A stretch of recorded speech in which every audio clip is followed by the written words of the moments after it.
So there you go, folks. I'm currently celebrating a birthday right here in my apartment complex.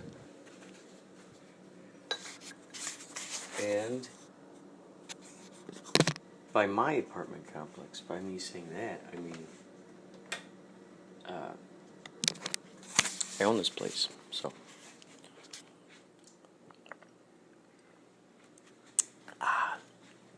each month I pay rent. I pay to myself. That's just the best way. That's what they call passive income stream.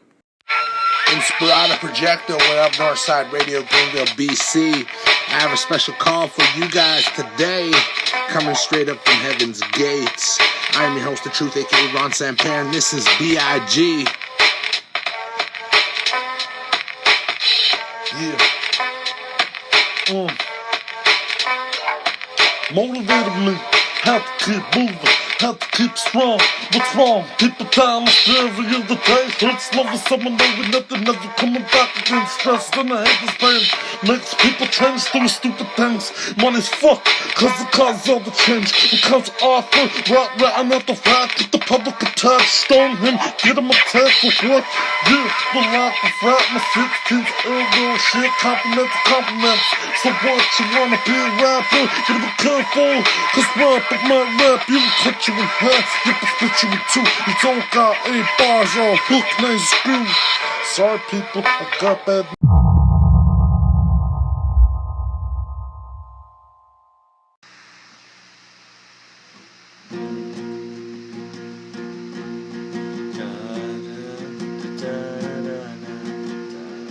No. Yeah.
I was imagining something called the Wedding Project, where you put out these ads for people who you say, if you ever wanted to get married, do you have a wedding dress, do you have a tuxedo, do you have a nice suit, if you ever wanted to get married, we're not setting you up on a date here, we're just going to go out and take wedding photos and videos and compile them into a music video.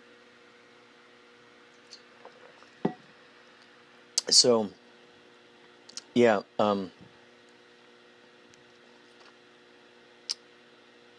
so to document that, choose, use green screen, and you could build sets. And also natural, outside stuff too.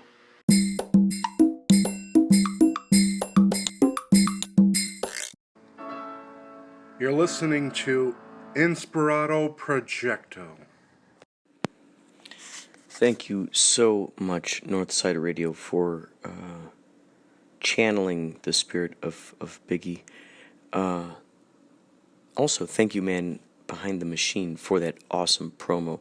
Next up here is a song that I sang on. I played the guitar, I sang on it, and so did Lawrence August and Skyco Tavis.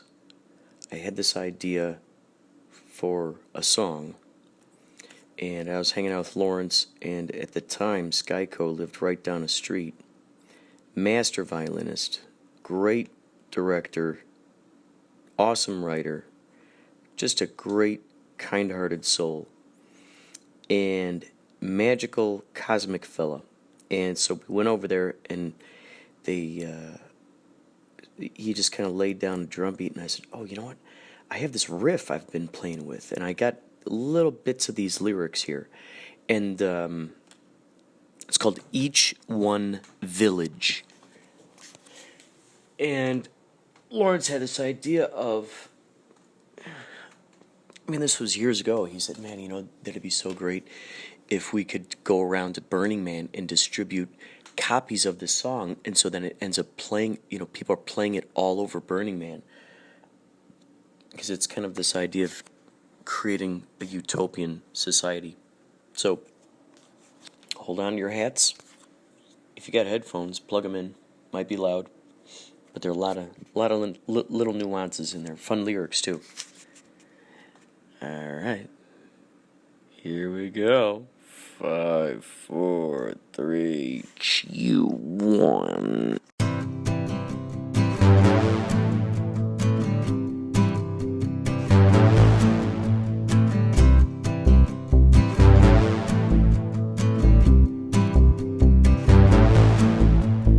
Each one village cares about us.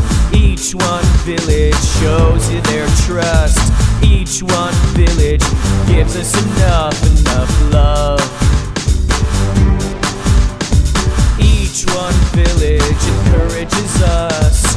Each one village lets me be. Each one village gives us a choice, our own choice.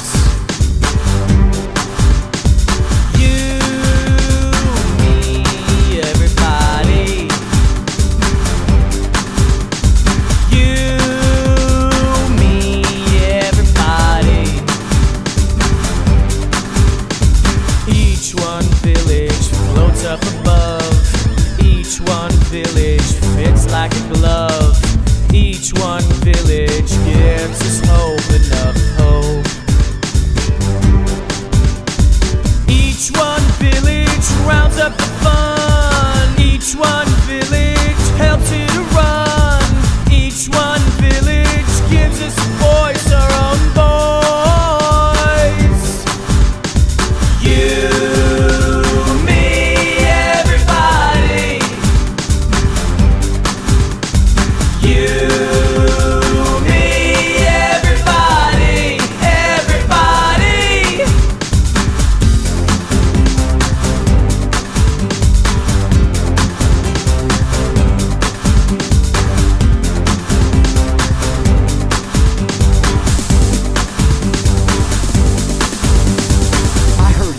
all the rage.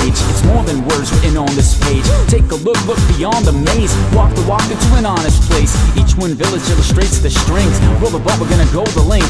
Vibrations gonna steal your brain. If you were me, would it feel the same? Heal the pain, we got the world to gain. It'll all unfurl if you go against the grain. Intense as a freight train, wide as the Great Plains.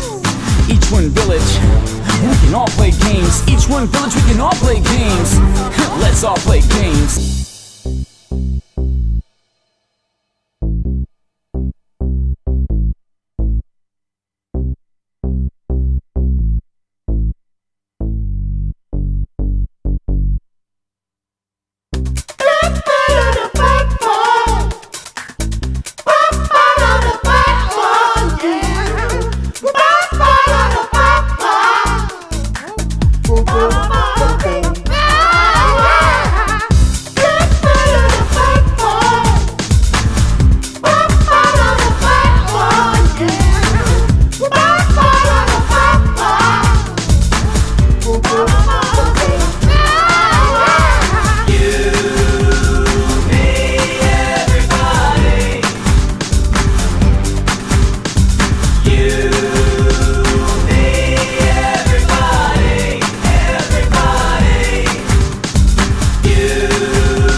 Hello, how are you?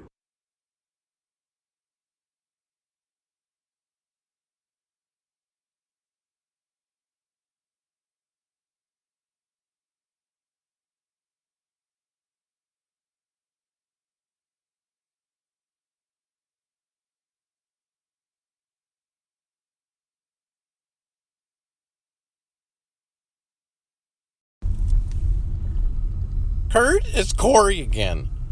I forgot to add one last thing. Hey, thanks for the theme song.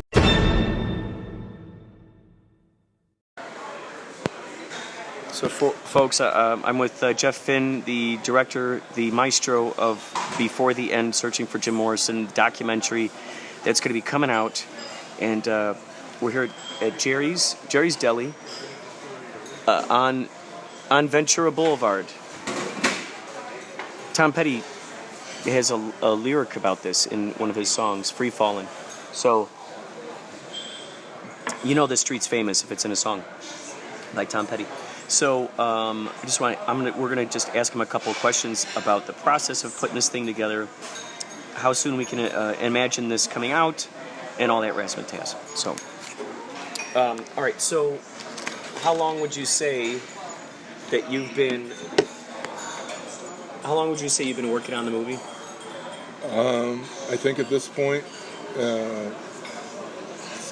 26 years. 26 years. Yeah, 26 years. What was the first piece that you started with? What was the very first interview, inkling piece of investigation that you did? What started? Well, first of all, thank you for having me on. I know we are dear old friends at this point in the game. I always appreciate you having me on Inspirado. Either version, terrestrial or podcast. Oh, yes. So yeah, and I was joking obviously about the 26 years. It's only been 6 years, ladies and gentlemen. But beyond that, I first started looking into Jim's life in the fall of 1985. So I was 18 years old. So how long is that? My God, that's a long time. So in one form or another, I have been working on what has now germinated into the documentary since 1985, here and there. But as far as full-time work on the film itself, the last 6 years. It's been 6 years as of this past month, July. And to answer that question, the very first sort of official move I made in terms of diving in was 6 years ago right now, actually. It was August of 2012. It was about a month after I made the decision to make the film. And I was fortunate enough to meet with Mary Werbelow, who was Jim's, some say the love of his life, his college-era girlfriend. He met in Florida. And later she followed him out to Los Angeles. So she technically did not end up in the film because of her shyness and some other issues she had going on. But her knowledge was fantastic. I'll always be grateful for the knowledge she imparted, and also just sort of the symbolic kickoff to have her be the first one, sort of the first interview, if you will. So you were able to interview her, but just not on camera? Did you just write everything down, or did you record your conversations? Yeah, I took notes, meticulous notes, and it was just amazing. We ended up talking for 3.5 hours. I found out she lived near me in Los Angeles, which blew my mind. I did not know that. So we had this sort of 3.5 hour powwow. It was incredible. And so initially she was going to do the film, then she wasn't, and she was, and she wasn't, went back and forth. And there were she had some physical issues that sort of, I think, played out that dynamic, So I respected that and didn't want to take advantage of, her condition. So the actual formal interview did not happen, but the behind-the-scenes thing was just absolutely vital. So you wrote it down? You didn't record any audio? No, I wrote it down. I later had some voicemails that she would leave me, and thought about incorporating those, in a legal context. But in the end, she just was sort of like a spiritual presence in the film, which is sort of fitting in a way. She sort of haunted Jim throughout his life. She really does seem to have been the love of his life. She appeared throughout his life, even in the Doors era when he was with Pamela Corson. So it's pretty intriguing. Now, did you would you go back to her to refer other interviews you had with other people? Like, oh, let me check out with her to see what her thoughts are, or like, would she? I'm getting this idea that maybe she was someone you'd bounce ideas off. I did in the very early stages. I would sort of because I had so many irons in the fire.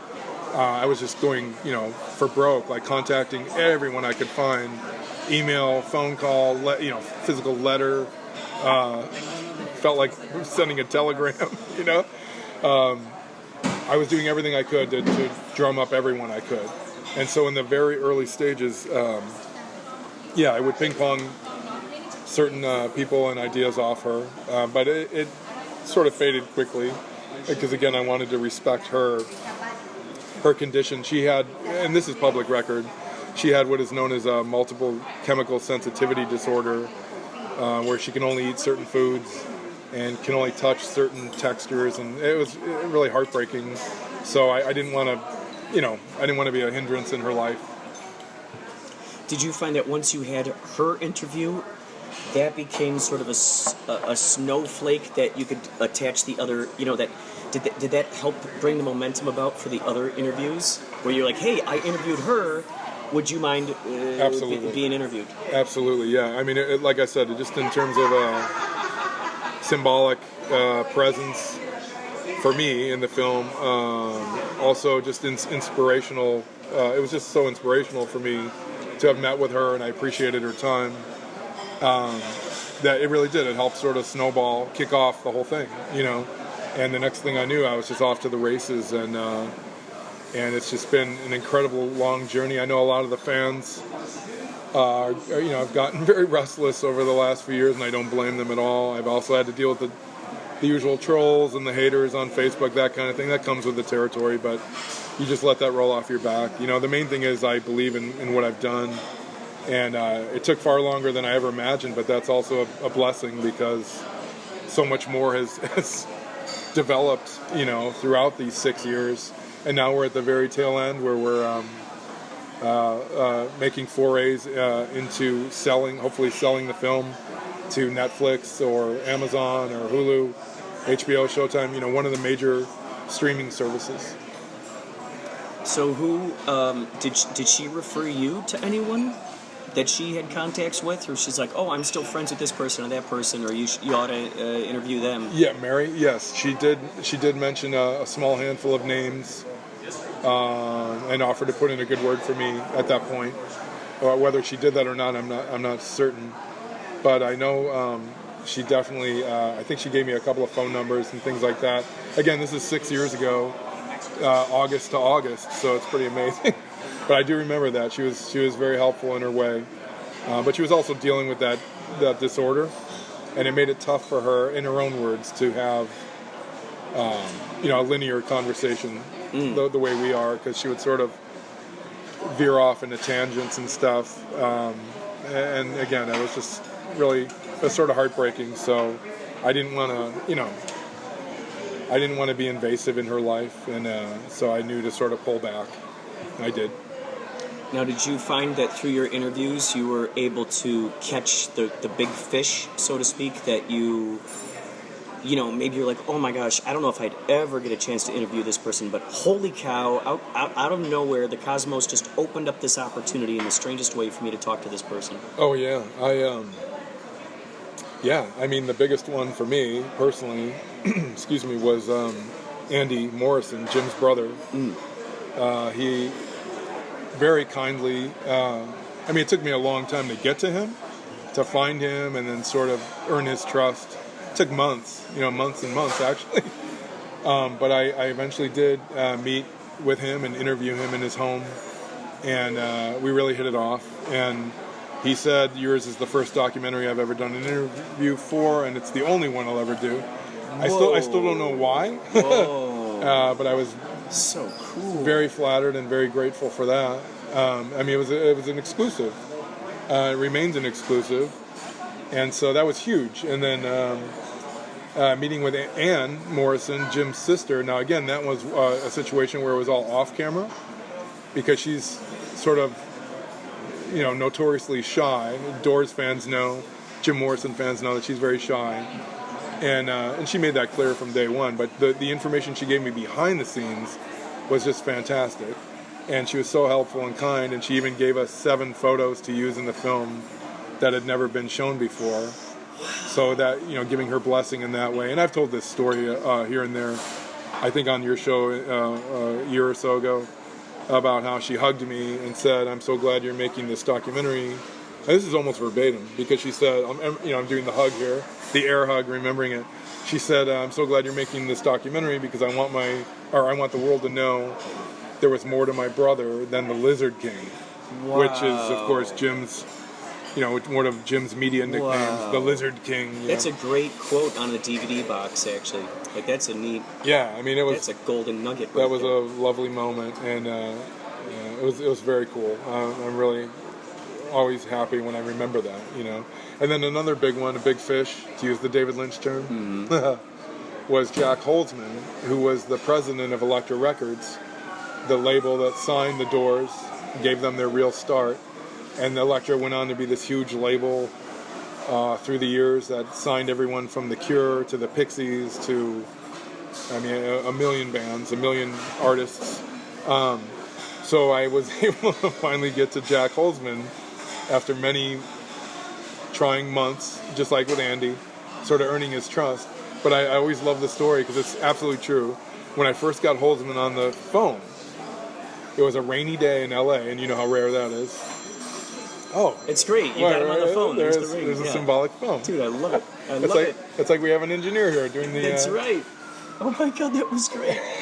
So I get him on the phone, and I get about 8 seconds or so into my spiel about who I am, why I'm calling. And I distinctly remember saying, "I'm not a telemarketer, so please don't hang up." And he just cut me off, and he goes, I can't do it very loud because we're in a restaurant here, but he cut me off and said, Who is this? Who are you? And I said, well, I was just trying to explain that to you before you cut me off. And I said, did I catch you on a bad day? And he just started in on me. He's like, you young guys think you can just contact anyone. So things did not start off well. And then later he sort of calmed down. You young guys. And yeah, and I'm not young, so that was kind of ironic. But anyway, he's like, in his early 80s, so he was sort of this curmudgeon, which I found endearing. And so, he calmed down to the point that I was able to sort of re-explain who I was, and then he was great. And he apologized for, being all grumpy, and we ended up doing a great interview. Well, it sounds like he's just used to getting, his phone is just ringing off the hook from people who want to talk to him about Jim Morrison. He said that at one point, yeah. He said, can you imagine, I mean, he's just contacted, constantly by people, every form of media from all around the world. This is part of the enduring legacy of Jim, is people want to know about him. There's a mystery element there in terms of what his motivations were for living, allegedly dying. I love that, allegedly dying. I like for that. everything he did with the Doors and beyond. And that's what I try to show in my film. It's just, who was this guy for real? Mm-hmm. Like, beyond the Lizard King, which he coined himself, beyond Mr. Mojo Rising, which he coined himself, beyond his media image, the Young Lion, the Rock God, beyond all that stuff with the Doors, what was this guy really about, and why? And going back to the day he was born, his formative years are always glossed over in favor of the sex, drugs, and rock and roll. It's like, let's get to the dirty stuff. They found him floating in a river in a bread basket. Saturated in his own urine. Look, there he is. We shall name him Jim. There's our new baby. So they soaked in his own urine. We called him Urine Jim. We loved him just the same.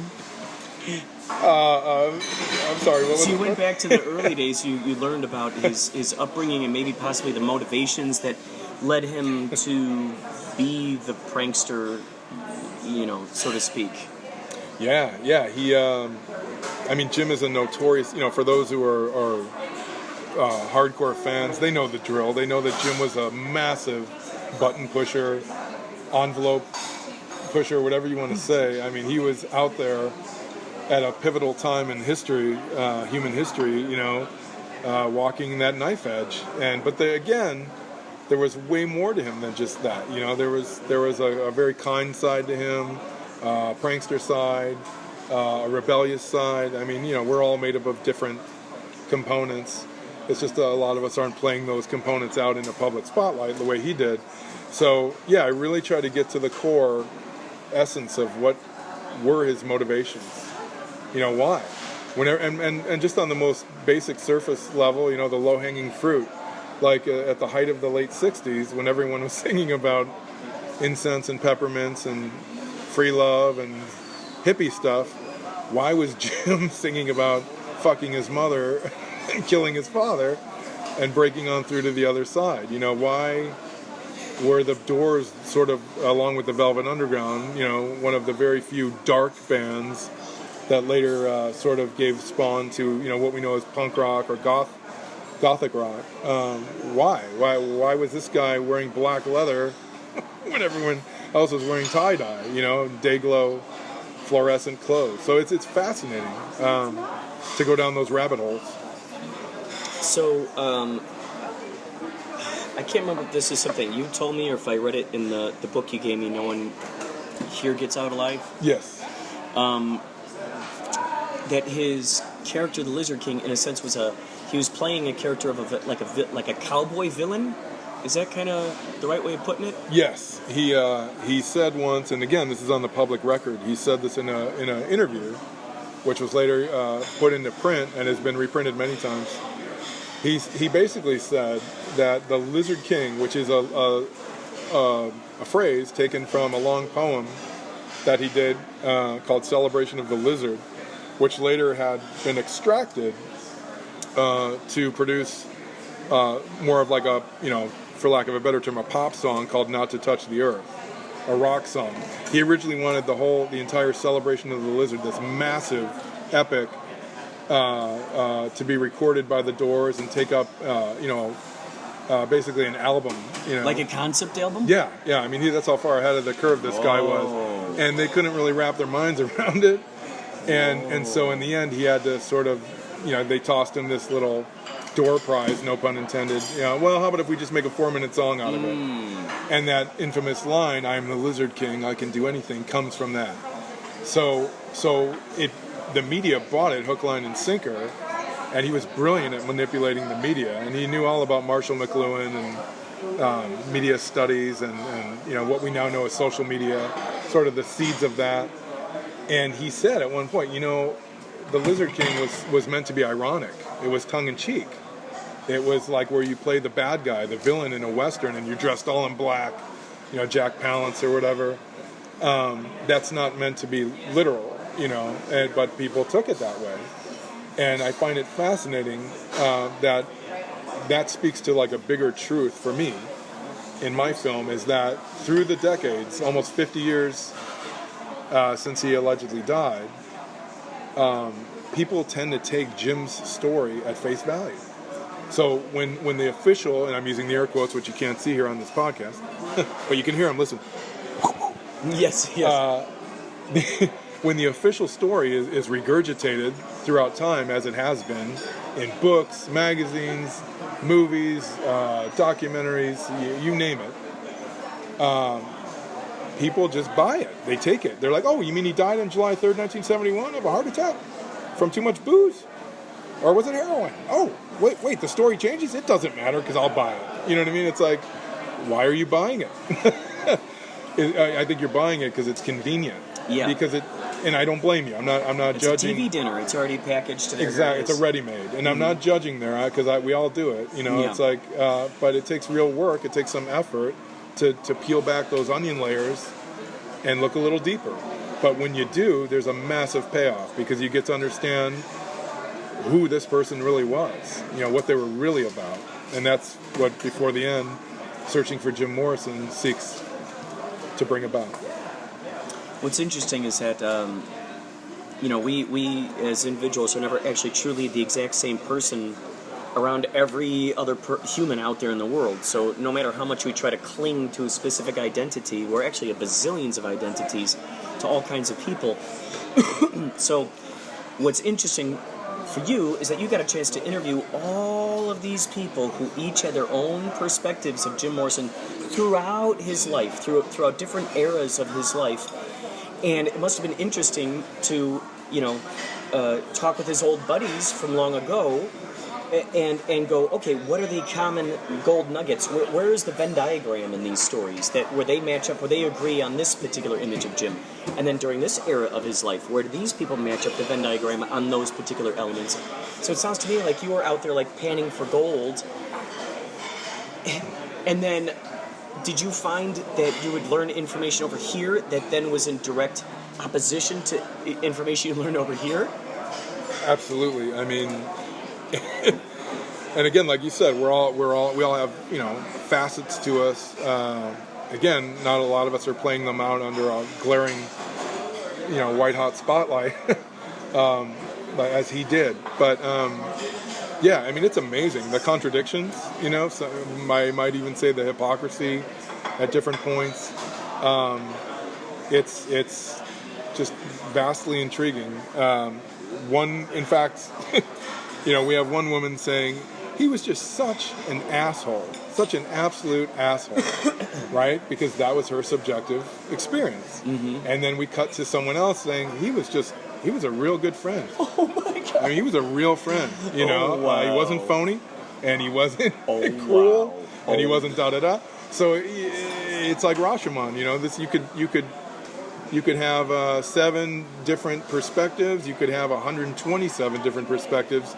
You're going to come away with 127 different Jims. If I were to get 127 people who knew you, I imagine I would come away with 127, different Kurt Clendenons. I mean, close, of course. A lot of shared facets, but at the end of the day, it's simple math. It's down to the subjective experience of the person seeing you, experiencing you, absorbing you, friend or otherwise, whatever they are, friend, lover, family member, whatever it is. But yeah, so it's with Jim, I just think it's a sharper focus because he's so famous or infamous. Mm-hmm. So you get these vastly, conflicting and contradictory takes on his persona.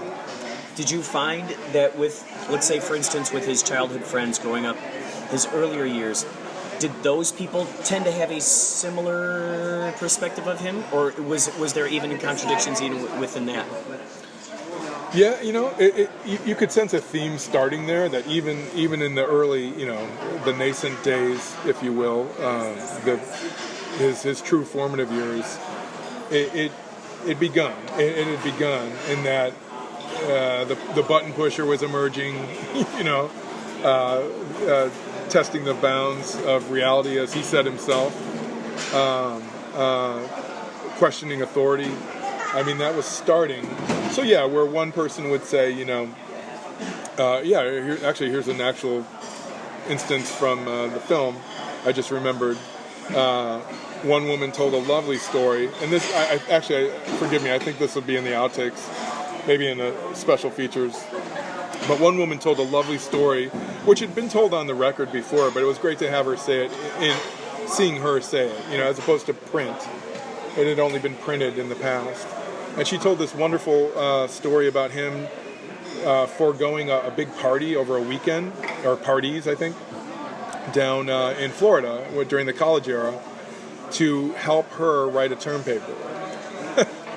And he's just pulling like footnotes out of his ass because he was brilliant. I mean, and it was all legit. Like his knowledge is just vast. And that's another thing that's often overlooked because people want to think of him as just a stoned out, zoned out rock zombie or whatever. It's I don't know. So he literally just forfeited his entire weekend to help. And she was a platonic friend, I might add. This beautiful woman. So it's not like he had, I don't know, or who knows what his motivations were, but he kindly helped her with this term paper, which she got an A on, I believe.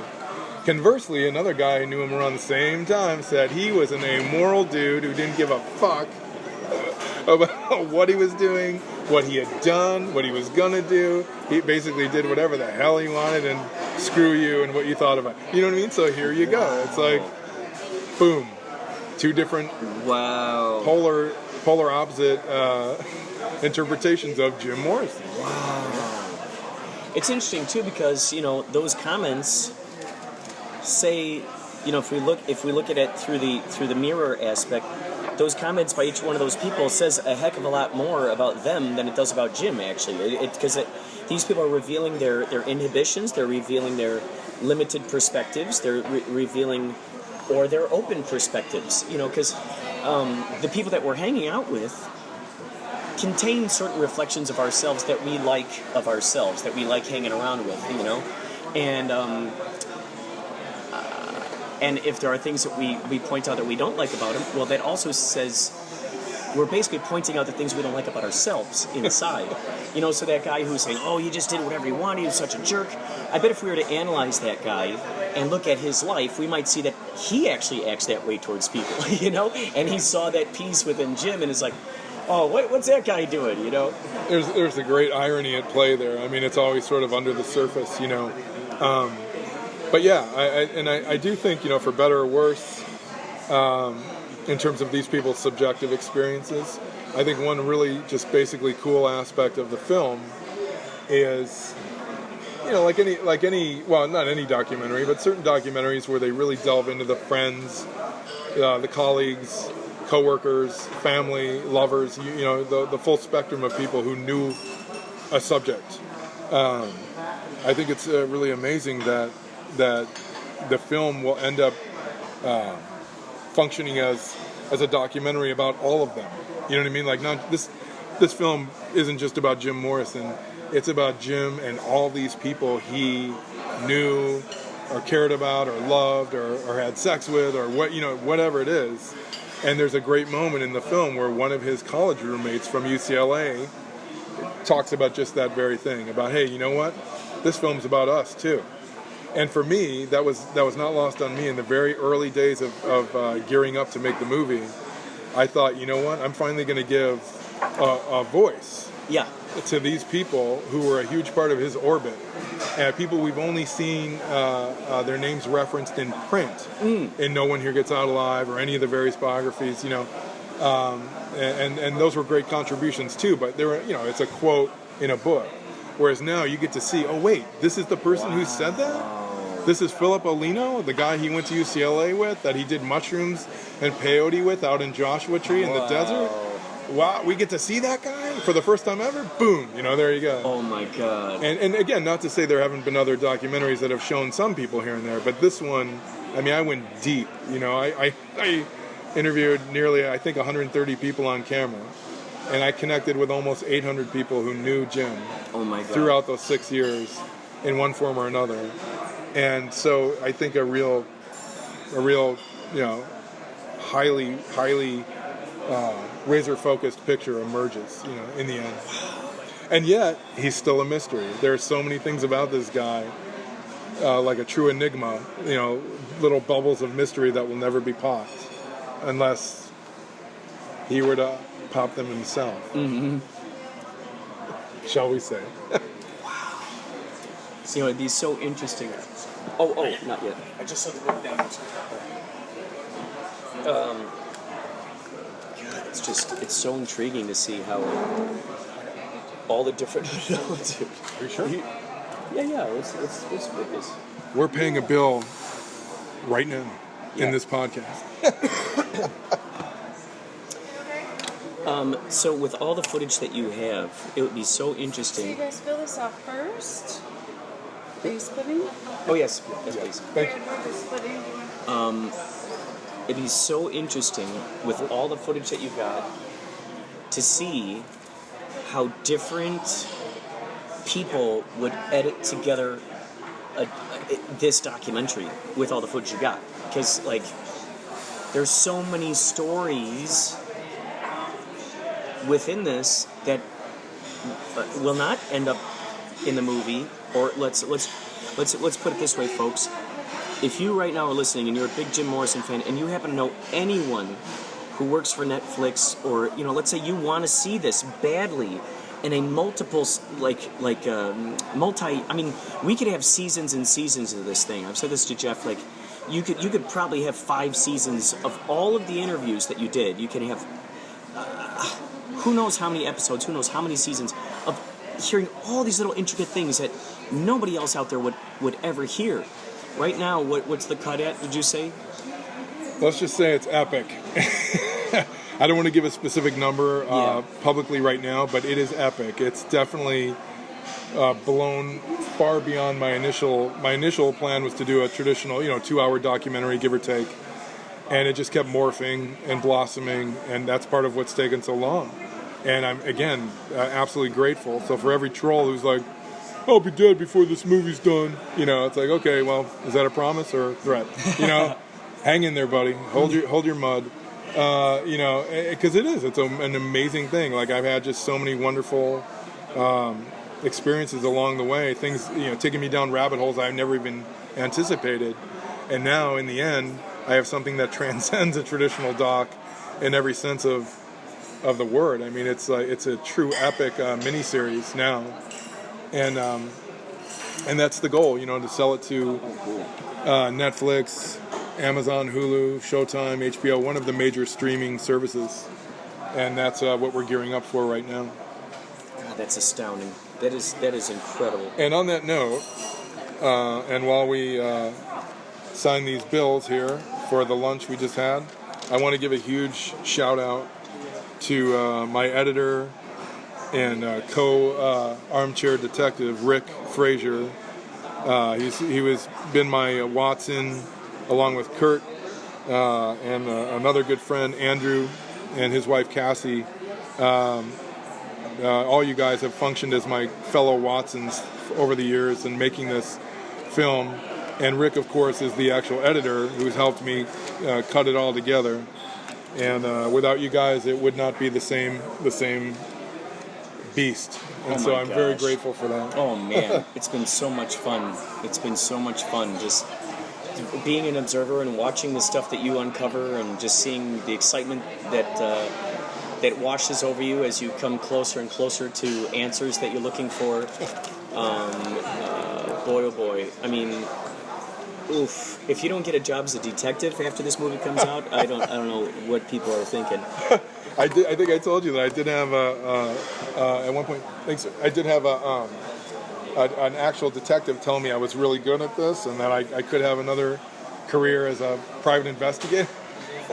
Not that I think I want to do and that. Then what's your motto? What's your motto that would go on the T-shirts? Oh, what right. was that awesome motto? What did we joke about that? Give me 6 years and I can find anybody, or maybe I think it was give me 26 years. Yeah, I think it's 20. Yeah. Something like that. Going back to when I first started making inroads into this, And give me 26 years and I can find anybody.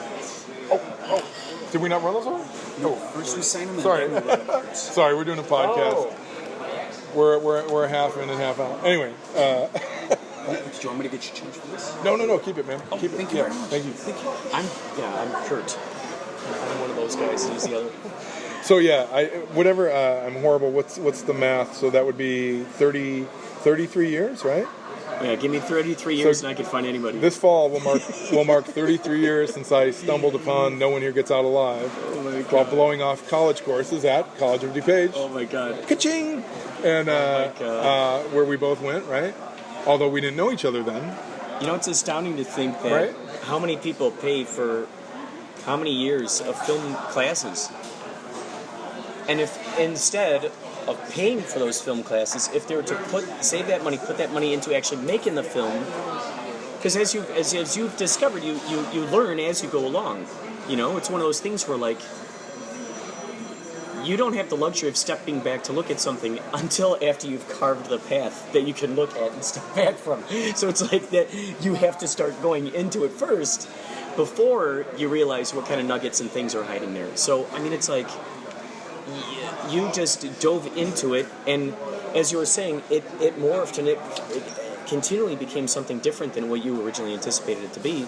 Oh yeah, and I, to riff on that, I mean, I don't want to say I'm proud of this, but I'm very grateful for it, that I did dive in, and in a lighter moment. Thank you guys. In a lighter moment, I'll joke about, being a BTE, as we call it before the end, being a punk rock documentary, and it's not, obviously, but in terms of the aesthetic and the point of entry, this is only my second film, so I feel like I'm coming from maybe I don't want to say a more naive aspect in terms of filmmaking, but maybe a more open platform in terms of, I don't know. It's like, that's a great way of putting it, because I don't have any bad habits because I haven't been doing this for so long, and I know I'm sure Michael Moore could make a hell of a better documentary technically. I don't know, but I also have a huge personal connection with this whole thing, going back to, like I said, when I was 18 years old. Jim, I've said this in the past, Jim functioned as sort of almost like an older brother figure or symbolic father figure to me in my adolescence, as he did for millions of fans, male, female, or whatever. And so that's always meant a lot to me, to sort of almost pay back to him in a way, give back to him, to his memory and his legacy. And I think I've done that with this film. God, you guys are not going to see anything like this documentary for sure. Your heads are going to explode. You're going to go, how the hell did Jeff find that person?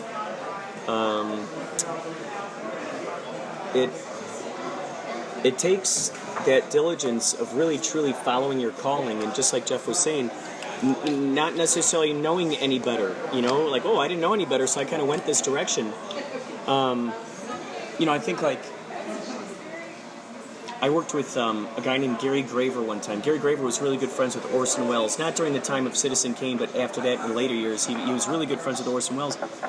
And I worked on a couple of short films with him, and he would rent out his truck with all this equipment and stuff.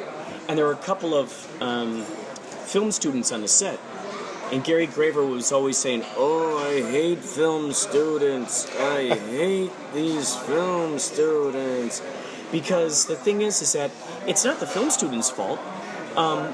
They're going onto a set after being taught specific formulas, specific jargon, specific technical things in a classroom. So then when they get out there into the world and they're working with someone like Gary Graver, who just has figured, he can eyeball stuff. He's got stuff figured out. These kids then come in and then they're questioning him. And they're going, well, aren't we supposed to do this, or shouldn't we do that, or shouldn't we light this more, or da-da-da-da-da-da-da. And it was kind of getting in his way. It's like, let me just do my thing here. And I think, had you gone to film school and learned all that technical stuff, that could have actually hindered you from moving forward with just following your instincts, because you would have been mentally double-checking with this information that you learned, to be like, oh, is this something that the professionals do? Oh, is this something that's considered okay in the industry? You were just like, okay, we're kicking down this door, or we're knocking on this window, or we're crawling through this crawl space. you just found your way in there, which was just brilliant. Well, in a weird way, and I appreciate that so much. In a weird way, it's a lot. I guess it's analogous to Jim, because Jim is often cited as this progenitor of punk rock, like Iggy Pop. Iggy Pop said, I saw Jim Morrison singing in Michigan in the fall of 1967, and I was like, I want to do that. I'm going to do that. Dude. So he gave up being a drummer to try to become a vocalist, lead singer. And there you have it. Talk about diving in, and that guy is considered, right, the father of punk. So maybe that makes Jim the godfather of punk. I don't know. But at any rate, that was not lost on me. It was sort of a tip of the hat to Jim of like, hey, Jim just dove into being a singer and a poet, and had no formal training. Well, I'm diving into being a documentary filmmaker, and I'm not out to win any awards. It's not about that. Like Rick and I, my editor, I gave a shout out to earlier. He and I recently said, we were talking about some of the products that have come down the pike over the decades, and I said, I'd rather put out a product that has some rough edges and know that it speaks to the truth. Yeah. Than put out some super slick corporate professional product that just regurgitates the same myths, lies, and bullshit. And that's BTE in a nutshell for me. Before the end, Searching for Jim Morrison is trying to break on through, shall we say, all the bullshit and just get to the core of what's real about Jim Morrison. So now the good news, folks, if you'd like to check out some of other Jeff's work, he does have a documentary called Strange Septembers. To those of you who love unidentified flying objects and really intriguing stories that are supernatural in nature and cause you to think. You were able to get Darth Vader into your movie, weren't you? Yeah, I was fortunate enough to interview our Lord Vader, James Earl Jones, because James Earl Jones in 1975 had played Barney Hill, a guy who was the husband component of a husband and wife team, as it were, Betty and Barney Hill, who had an infamous UFO sighting in the early 1960s.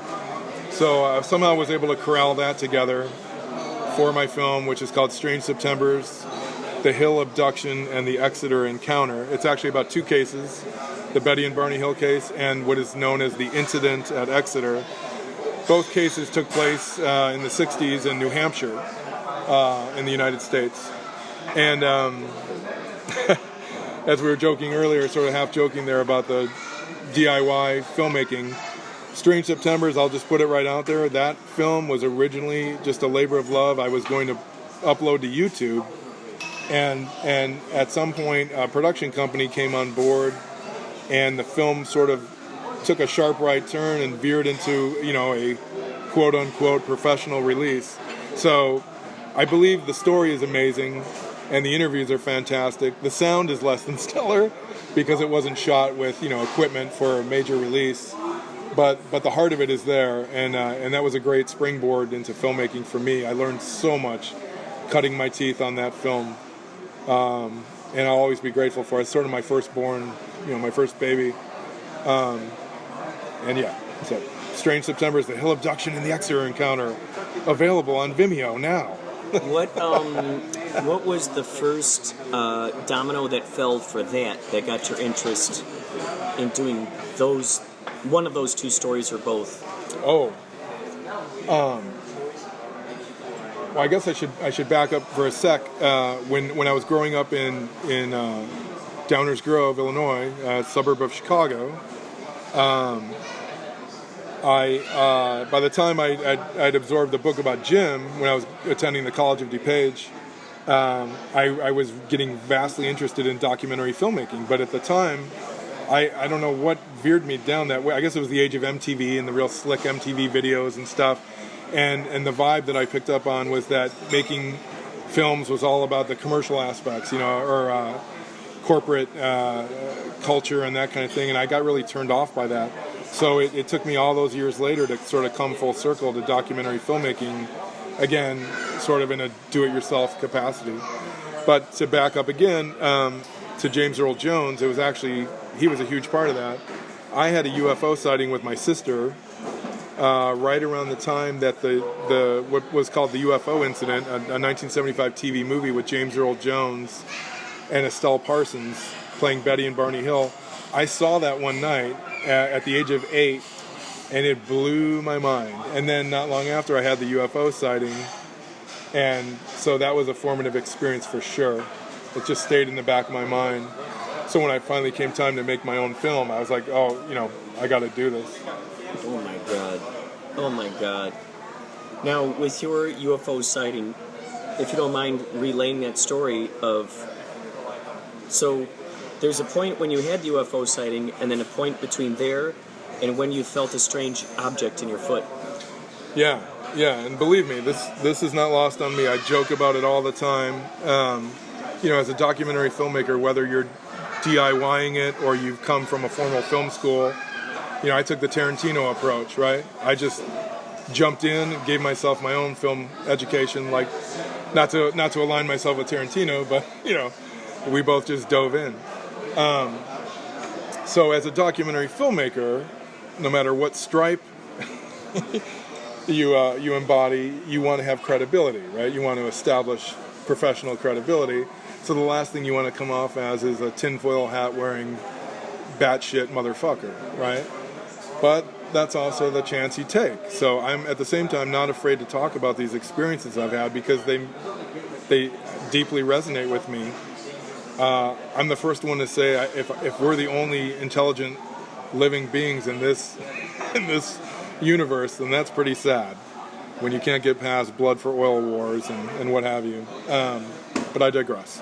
So, yes, around that time I had that UFO sighting with my sister, and the next thing I know, decades had gone by where I'd had a recurring nightmare, a very visceral recurring nightmare of running underneath a tractor beam, what we call a tractor beam, spotlight from a craft, like a flying saucer type craft.